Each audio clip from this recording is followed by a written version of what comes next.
सबसे पहले तो मैं बड़ा सौभाग्यशाली हूँ कि आज एक ऐसी शख्सियत जिसने मुझे उँगली पकड़ करके चलना सिखाया इस बिज़नेस में, उनके माध्यम से आज मुझे बुलाया गया, तो मैं आदरणीय गुरुदेव विजय वरोधिया सर का बहुत-बहुत धन्यवाद करना चाहूँगा और दूसरा बीसी सर का, आदरणीय दादा गुरु बीसी सावड़ा सर का, जिन्होंने मुझे इतने बड़े मंच पर बोलने का मौका दिया और तीसरा मैं जितेंद्र शर्मा जी का मैं विशेष तौर से आभार व्यक्त करना चाहूँगा क्योंकि मैं 124 किलो वेट का एक भारी भरकम का व्यक्ति था। और लगभग जैसे गुरुदेव ने बताया विजय विरोधिया सर ने कि आज से लगभग 1 से डेढ़ साल पहले मैं सिकंदर सर, विजय सर जुड़ना शुरू किया था हमने योग से ज़ूम के माध्यम से।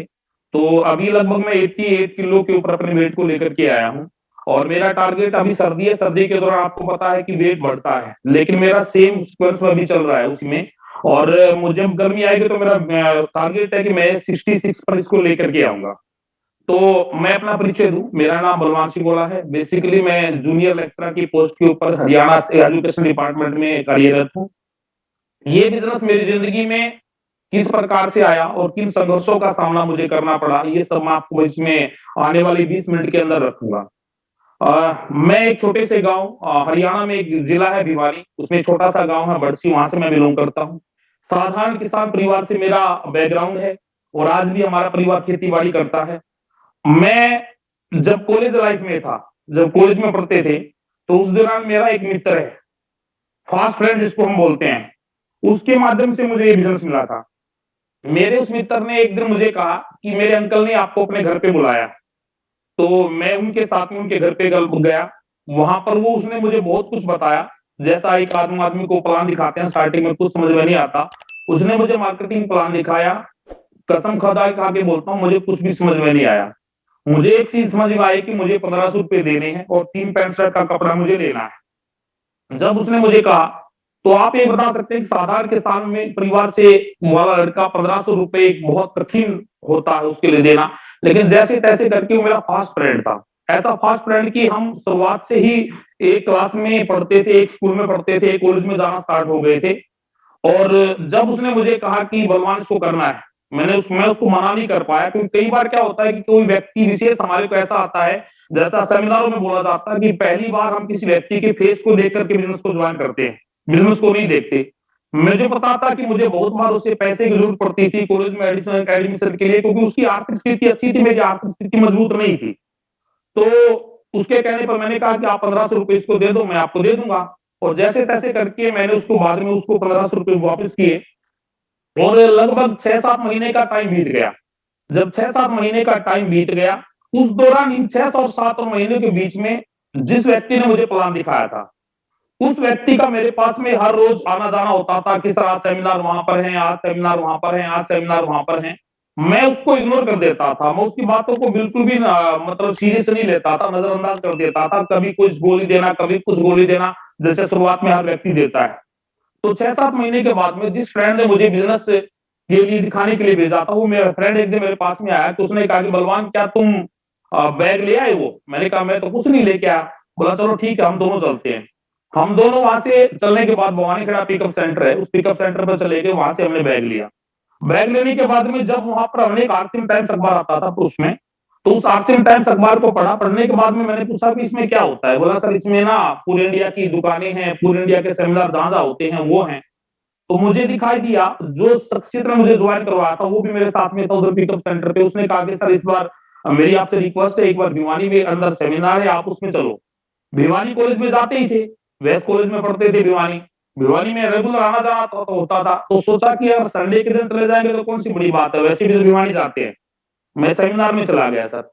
सेमिनार में जाने के बाद में जब मैं एक व्यक्ति के साथ में नए व्यक्ति के साथ में होता है, बहुत सारे नए व्यक्ति पीछे जाकर खड़े होते हैं कि टिकट आगे वाला लेगा। मैं भी उसी प्रकार से हो गया। उसने मेरी टिकट ली, अंदर बैठे, अंदर बैठने के बाद में सेमिनार जब स्टार्ट हुआ तो उसमें बहुत सारे लोग आए। लास्ट में एक व्यक्ति आया, उसने बोला मेरा नाम दिनेश मोहन है, मैं इस बिज़नेस में रूबी अचीवर हूँ और मैं गवर्नमेंट जॉब करता था और मैंने गवर्नमेंट जॉब को रिटायरमेंट करके और मेरे आज इस बिज़नेस में 3.5 लाख के करीबन की मंथली इनकम आती है, करोड़ों रुपए मैं इस बिज़नेस से कमा चुका हूँ। जब ये बात उसने बोली तो मुझे हज़म नहीं हुई। मैंने कहा यार जो लोग जॉब के लिए मारा-मारी करते हैं, जॉब न मिलने पर सरकारें बदल जाती हैं और ये बंदा इतनी बड़ी फेंक रहा है कि मुझे सारी जॉब को छोड़ करके मैं इस बिज़नेस को फुल टाइम कर रहा हूँ, ये कर रहा हूँ। तो सेमिनार समाप्त हुआ, सेमिनार समाप्त होने के बाद में वो मैंने उस व्यक्ति को कहा, जिसने मुझे प्लान दिखाया था, जिसके साथ में मैं गया था। मैंने कहा सर ऐसा है, आप कंपनी के मालिक से बातचीत कीजिए, मुझे कुछ नहीं चाहिए, मुझे 10,000 रुपए मेरा कंपनी दे देगी और कोट पैंट सिलवा करके मुझे दे देगी और जहाँ भी मुझे आप ले जाना चाहो मुझे ले जा सकते हो और मैं भी स्टेज पे खड़ा होकर के ये बोल दूँगा कि मुझे 5 लाख रुपए महीने के आते हैं और मैं भी जॉब से रिटायरमेंट। तो बोला यार आपको इतनी बात पे विश्वास नहीं होता। मैंने कहा विश्वास की बात ही नहीं है सर, आपको एक व्यक्ति इतनी बड़ी फेंक रहा है, जॉब को कौन छोड़ सकता है? कौन क्विट करेगा जॉब को? और वो भी लेक्चरर जैसी सेकंड ग्रेड की जो जॉब है, उसको कौन छोड़ेगा? जिसके अंदर इनकम भी बहुत अच्छी खासी होती है, 1 लाख के करीबन की सालाना इनकम जिसकी होती है। तो बोला यार तुम तो मानोगे नहीं। मैंने कहा मानने की तो बात ही नहीं सर, ये दिमाग किसके दिमाग होगा? एक नए व्यक्ति को तो ये बात समझ में नहीं आती है, क्योंकि हम कॉलेज में लाइफ में थे और जॉब के लिए तो अगला टारगेट तो जो भी होता है एक व्यक्ति का। तो मैंने कहा इसको ये बंदा जॉब छोड़ रहा है और ये बोल रहा है कि आपको मतलब आर्सिंग करना चाहिए, हमारी बात तो हजम नहीं हो रही। उसके बाद में उस व्यक्ति ने कहा कि आप हमारे साथ में भीलवाड़ा चलो, कुछ दिन के बाद में। घूमने फिरने के शौकीन थे, तो घरवालों को झूठ बोल कर के कि कॉलेज का ट्रिप जा रहा है और हम भीलवाड़ा चले गए। जब भीलवाड़ा चले गए तो भीलवाड़ा जाने के बाद में वहां पर टीसी सर से मिले।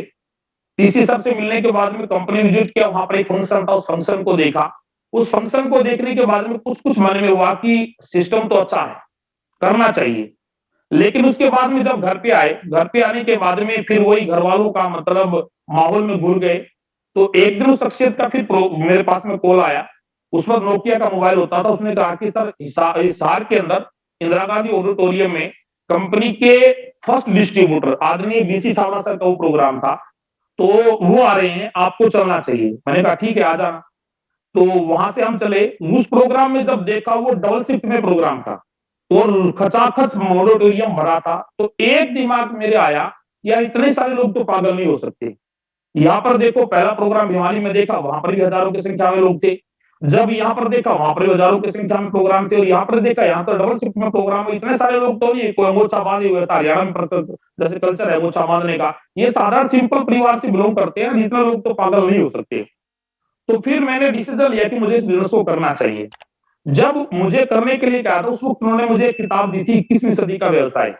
उस किताब को बोला कि तुम पढ़ो। पढ़ने में ठीक थे, शुरुआत से ही पढ़ने में अच्छे खासे थे और उस किताब को पढ़ा, पढ़ने के बाद में डिसीजन बना कि मुझे इस बिज़नेस को करना चाहिए। और जब मुझे इस बिज़नेस करने का निर्णय मैंने लिया, तो मैंने उससे पूछा कि मुझे शुरुआत में करना क्या होगा? जैसे उन्होंने 6 बेसिक होते हैं, उनका मुझे बारे में जानकारी दी कि आपको पहले लिस्ट बनानी है, उसके बाद में फ़ॉलो अप के बारे में, ये सारी चीज़ें उन्होंने मुझे बताई। और मैं अब पूर्ण रूप से बिज़नेस के अंदर इन्वॉल्व हो गया, धीरे-धीरे। लेकिन जब यहाँ पर एक क्लाइमैक्स मेरी ज़िंदगी में आया कि जब मैं बिज़नेस में पूर्णतः शामिल हो गया, तो घर के अंदर 1857 की क्रांति शुरू हो गई। विद्रोह स्टार्ट हो गया। विद्रोह भी इतना ज़बरदस्त कि मुझे हर रोज़ डाँटे खाना, पिताजी ने ज़बरदस्त पिटाई करना शुरू कर दिया था और जिस व्यक्ति ने मेरे को बिज़नेस बताया था, पिताजी का उसके साथ में झगड़ा हो गया था, भई तुमने मेरे बेटे को बर्बाद कर दिया, तुमने ये कर दिया। मैं यहाँ पर एक चीज़ मैं बोलना चाहता हूँ मेरे भाई, कि हमारे घरवालों हमारा विरोध करेंगे, क्योंकि उनको इस बिज़नेस के बारे में जानकारी नहीं है। ये बात मैं भी समझ गया था कि जिस बिज़नेस को मैं जानता हूँ, घरवाले नहीं जानते। इसलिए उनका विरोध करना जायज़ था, कहीं बेटा राह से ना भटक जाए। और ये जब स्टार्ट हुआ, तो हर कई बार भूखे सोए इस बिज़नेस के लिए, क्योंकि सुबह कॉलेज में जाते थे, शाम को 9-9, 10-10 बजे घर पे आते थे, प्लान दिखा करके, तो घरवाले खाना तक भी नहीं देते थे, लेकिन वापस उसी प्रकार से सो जाते थे। जबरदस्त विद्रोह, मैं ये बोल सकता हूँ 1857 का गदर आपने याद किया, उससे भी पुराना गदर। उस गदर को अगर कोई व्यक्ति देख ले तो बिज़नेस की तो नाम ही नहीं ले। लेकिन मैं इस बिज़नेस को समझ चुका था, मुझे इस बात का पता था कि अगर मैं इस विद्रोह को सहन कर गया, तो आने वाली जो शख्सियत है और ये मेरा ये परिवार ये खुशहाल होगा। इस बात को मैं समझ चुका था। घरवालों ने ज़बरदस्त से भी ज़बरदस्त विरोध किया। मेरी सिस्टर को मैं घर पे बुलाया, रिश्तेदारों को इकट्ठा किया कि मानता नहीं है, ये गुंडों के साथ में घूमता है, वो तो पैसे ले जाएँगे, मेरे को पंचायत में जाना पड़ेगा। ऐसी बहुत सारी बातें मेरे घर पे हुआ करती थी, लेकिन मैंने उनको इग्नोर करना स्टार्ट कर दिया था। और जब इग्नोर करना स्टार्ट कर दिया था, तो पूर्णतः जब बिज़नेस में शामिल हो गए, तो एक क्लाइमेक्स मेरी ज़िंदगी में यहाँ पर आया। ये मेरे बिज़नेस का सबसे टर्निंग पॉइंट रहा। ये मेरे बिज़नेस का टर्निंग पॉइंट क्यों रहा? कि जिस शख्सियत ने मुझे ये बिज़नेस दिया था, उसने बिज़नेस को क्विट कर दिया। वो इस बिज़नेस को छोड़ के चला गया और जब वो इस बिज़नेस को छोड़ के चला गया, तो अब मैं लावारिस हो गया इस बिज़नेस में। और जब मैं लावारिस हो गया, तो उससे पहले उसने मुझे एक अच्छी बात ये कर दी थी कि भिवानी के अंदर आदरणीय गुरुदेव साबुद्दीन सर का प्रोग्राम था और उसने मुझे ये बता दिया था कि ये व्यक्ति हमारे अपलाइन में आता है।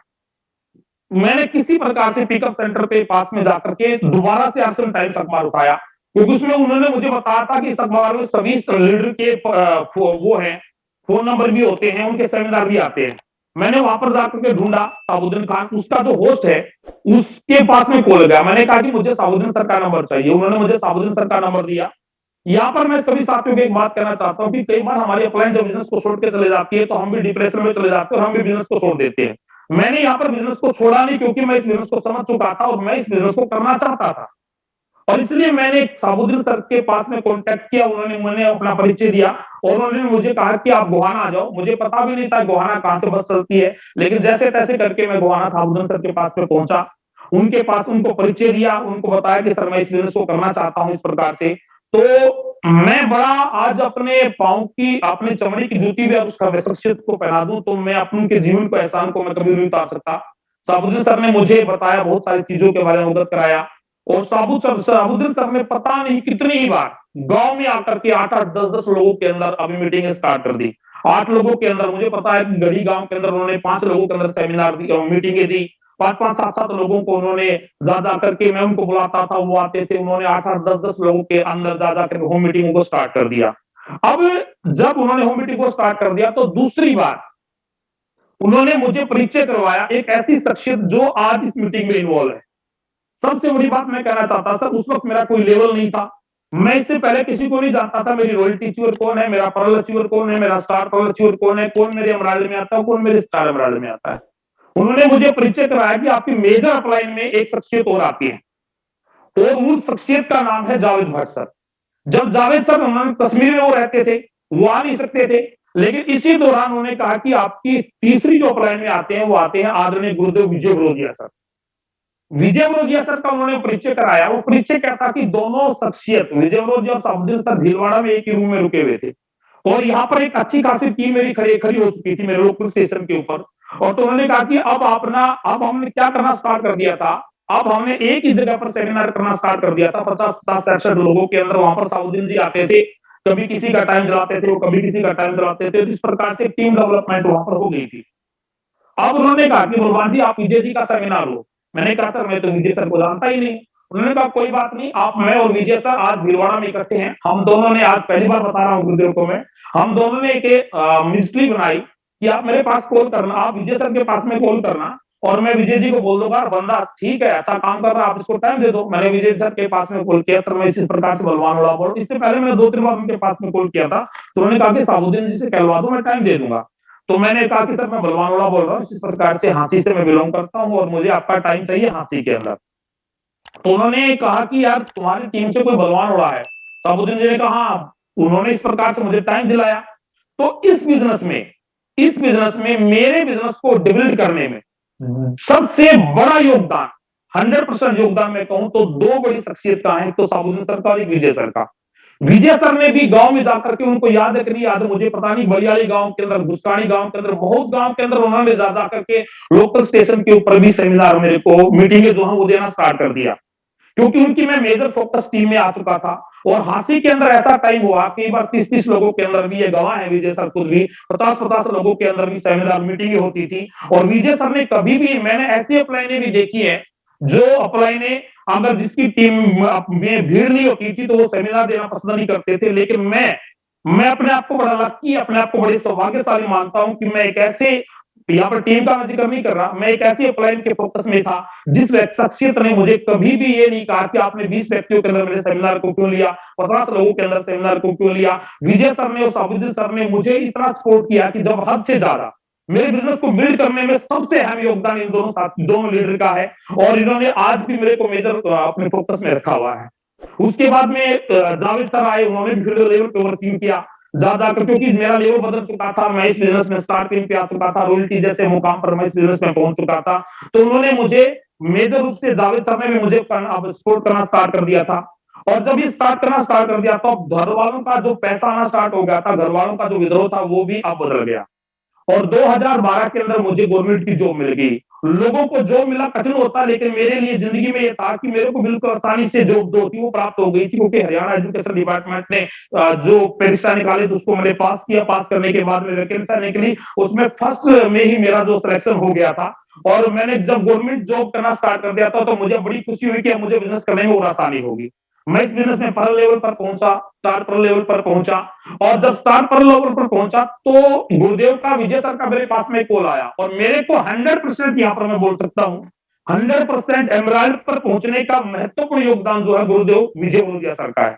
उन्होंने मुझे कॉल किया और बोला कि बलवान इस प्रकार से आज एक मीटिंग है ज़ूम के ऊपर, आप आ जाओ और एमराल्ड है ना वो के लो आपको एक मतलब बोलने का मौका मिलेगा, आपको कुछ ना कुछ आपको उसमें बोलना है। मैंने कहा सर मैं भी बोल सकता हूँ। उन्होंने कहा नहीं एमराल्ड है ना वो के लोगों को बोलने का मौका मिलेगा, आप आ सकते हो उसमें। मुझे वो ठेस पहुँची और मैं सेमिनारों में भी ये बात बोलता हूँ। मुझे ठेस पहुँची कि यार विजय सर ने ऐसा क्यों बोल दिया? मैं तो स्टार्टिंग से उनके साथ बिज़नेस में हूँ, उन्होंने मुझे उतना सपोर्ट किया है और मैंने उस दिन ठाना और मैं तुरंत देखो वो पालनहारे, हमारे तो पालनहार साबुद्दीन सर थे। मैंने उनके पास में जावेद सर के पास में भी कॉल किया। जावेद सर ने बोला कि सर आपको आप लिस्ट बनाओ, ये करो और आप जावेद सर से उसको खान सर से पास जाके मिलो। मैं तुरंत खान सर के पास में जाकर के मिला और खान सर ने मुझे बताया कि आप स्ट्रक्चर के थ्रू सारी चीज़ों को इंट्रोड्यूस किया। उन्होंने कहा कि आप अपनी टीम को इकट्ठा करो एक बार और मैंने अपनी टीम के मेजर लीडर को इकट्ठा किया, मेन लीडर को। उन्होंने मेन लीडर को प्लान दिखाया। कुछ पर मतलब ऐसी बातें बताई कि जिससे हम बिज़नेस को बिल्ड कर सकते हैं कि एक व्यक्ति स्टार पे कैसे आ सकता है, एक उल्टी पे कैसे आ सकता है, वो सारी चीज़ें की। और मैंने सर उसी टारगेट मंथ के ऊपर मैंने एमराल्ड की पिन को किया और जब एमराल्ड की पिन की, एमराल्ड जब मेरा हुआ तो मैंने तुरंत विजय सर को कॉल किया कि सर अब तो मुझे बोलने का मौका मिलेगा ना। विजय सर बड़े खुश हुए और बोला कि सर रियल में अब आपको बोलने का मौका मिलेगा और उसके राइट 6 महीने के बाद में मैंने स्टार एमराल्ड किया। एक चीज मेरी जिंदगी में जो मुझे जहां तक लगती है, मेरे को मैं जिद्दी व्यक्ति हूं और एक ठानने वाला व्यक्ति हूं, टारगेट पे काम करने वाला व्यक्ति हूं। ये बात 100% फैक्ट है क्योंकि आज से 1.25 साल पहले गुरुदेव विजय सर ने एक लिंक भेजा था कि सर आपको योग से जुड़ना है और मैं रेगुलर कंटिन्यू योग से जुड़ रहा हूं और मैंने ठाना था कि मुझे अपना वेट कम करना है तो मैंने वो करके दिखाया और अब मैंने ठाना कि मुझे 66 पर लेके जाना तो उसको लेकर के जाऊंगा। एक बात मेरी जिंदगी में जो एमराल्ड स्टार एमराल्ड तक पहुंचने की थी, एक शख्सियत ने एक हांसी के अंदर एक प्रोग्राम था, मैं उस शख्सियत का नाम तो नहीं लूंगा लेकिन उससे मुझे आग बहुत जबरदस्त लगी थी। मैंने कहा से हमारे को ऐसे प्रोग्राम करना चाहिए, हमारे को ऐसे प्रोग्राम करना चाहिए। तो उस शख्सियत ने मुझे कहा कि आपका पिन लेवल क्या है? मैं उस वक्त कुछ भी नहीं था उसकी तुलना में तो। उन्होंने कहा कि आपका पिन लेवल क्या है? आपका पिन लेवल है तब मुझसे बातचीत करना। मैंने उसी वक्त एक चीज ठानी थी कि अब कुछ भी होगा इस व्यक्ति को मुझे पीछे छोड़ना है। मैं घमंड में नहीं बोल रहा हूँ, भगवान मुझे खुदा मुझे घमंड में दिलाए, मैं घमंड में नहीं बोल रहा हूँ। और उस शख्सियत को आज मुकेश कोठारी के सेमिनार में खुद मैंने माइक देकर के उस शख्सियत को स्टेज के ऊपर बुलाया और मैंने उसको लेवल के हिसाब से भी पीछे छोड़ा, बिजनेस के हिसाब से भी पीछे छोड़ा और आज परिणाम ये है कि सर आज मैं साबुद्दीन सर की टीम के अंदर सबसे बड़ा अगर बिजनेस क्लोज होता है तो बलवानवाला की टीम का होता है और 2023 में खान सर की टीम से अगर पहला कोई राइजिंग कोऑर्डिनेटर जाएगा तो बलवानवाला जाएगा। ये मेरा जिद्दीपन है, ये मैंने ठान रखा है और इस बिजनेस को बिल्ड करने में मैं आपको चीज कहना चाहता हूं कि अगर आप अपने बिजनेस को बिल्ड करना चाहते हैं तो टारगेट पर काम कीजिए और कोई भी व्यक्ति आपको कुछ भी बात बोले वो बात आपको पिंच करनी चाहिए और जिस शख्सियत ने आपको इस बिजनेस को बढ़ाने में आपका महत्वपूर्ण योगदान दिया है उस शख्सियत के एहसान को जीवन पर्यंत कभी ना भूले। आज भी विजय वरोदिया सर जो व्यक्ति एक स्टेशन के ऊपर कई बार अपलाइन एक साल 1.5 साल तक नहीं होती और मैं अपने आप को बड़ा एहसान मन मानता हूँ, वो अपलाइन हमारे बीच में जब भी मैं विजय सर को हर 6 महीने बाद कॉल करता हूँ तो उनका सेमिनार रांची के अंदर होता है। साल में 2 बार उनके प्रोग्राम होते हैं क्योंकि मुझे पता है कि मेरे बिजनेस को बढ़ाने में शख्सियत का 100% योगदान। तब जो व्यक्ति 8-10 लोगों के अंदर सेमिनार मीटिंग दे सकता है वो व्यक्ति आपके लिए क्या कर सकता है वो देखो। मेरी मेजर अप्लाइड में जावेद सर, आज भी मैं किसी को नहीं जानता, आज भी मैं केवल जावेद सर को जानता हूँ, आज भी मैं केवल साबुद्दीन सर को जानता हूँ और आज भी मैं केवल विजय सर को जानता हूँ। उसके अलावा मुझे नहीं पता मेरी अप्लाइड में कौन कौन व्यक्ति आते हैं क्योंकि इन लोगों के माध्यम से मेरे बिजनेस को बिल्ड होने का मौका मिला है और आज इनके एहसान को मैं जीवन पर्यंत कभी भी नहीं बोल सकता। मैं लास्ट में सिर्फ एक ही बात बोलना चाहूंगा मेरे भाई, आप अगर इस बिजनेस में अपने आप को बड़ा करना चाहते हो तो विश्वास के साथ में काम करना। मुझे विश्वास था, मेरे अप्लाई ने मुझे छोड़ दिया था लेकिन फिर भी मुझे विश्वास था कि मैं इस बिजनेस में कामयाब हो सकता हूं क्योंकि मेरे अंदर वो चीजें हैं। घर में 1857 की क्रांति होती थी लेकिन फिर भी मुझे विश्वास था कि मैं इस बिजनेस को कर सकता हूं। दूसरा, अगर इस बिजनेस में आप कामयाब होना चाहते हो तो अपनी सोच को हमेशा पॉजिटिव रखना। मैं कभी भी इस बिजनेस में नेगेटिव नहीं हुआ, आज तक कभी भी इस बिजनेस में मैं नेगेटिव नहीं हुआ। और तीसरा, अगर इस बिजनेस में कामयाब होना चाहते हो तो धैर्य के साथ में काम करो।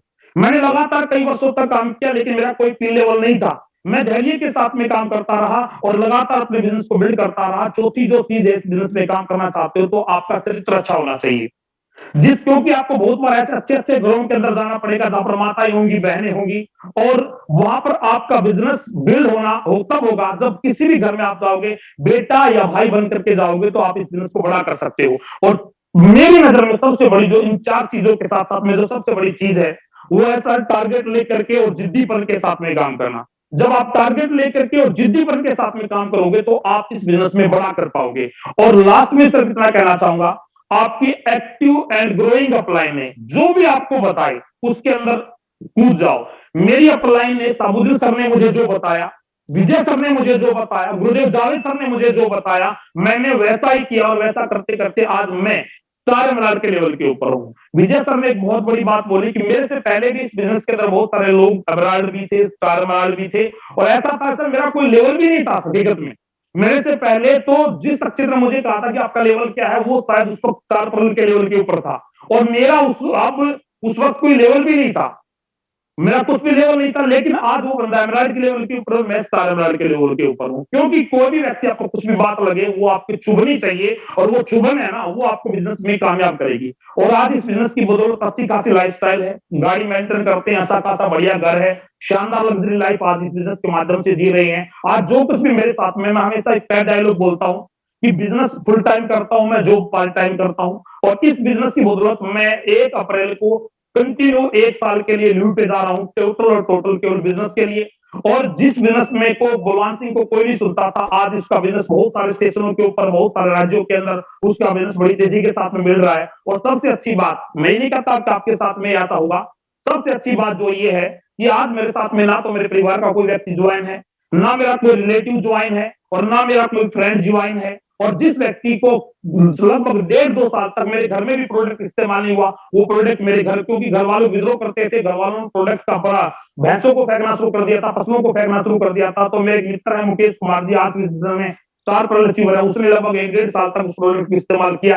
ऐसे ही घर वालों का विद्रोह, सारी चीजें होने के बावजूद ये अपलाइन छोड़ गई थी, उसके बावजूद भी अगर मैं इस बिज़नेस में स्टार एमराल्ड लेवल हो सकता हूँ, तो आप भी इस बिज़नेस में स्टार एमराल्ड जैसे लेवल के ऊपर हो सकते हैं। और मेरा एक टारगेट है और उस टारगेट को मैं पूरा करके रहूँगा कि मुझे साबुद्दीन सर की टीम का सबसे टॉप अचीवर बनना है और मैं उसको 100% करके रहूँगा। इन्हीं शब्दों के साथ गुरुदेव विजय सर को भी प्रणाम और गुरुदेव जितेंद्र सर को प्रणाम।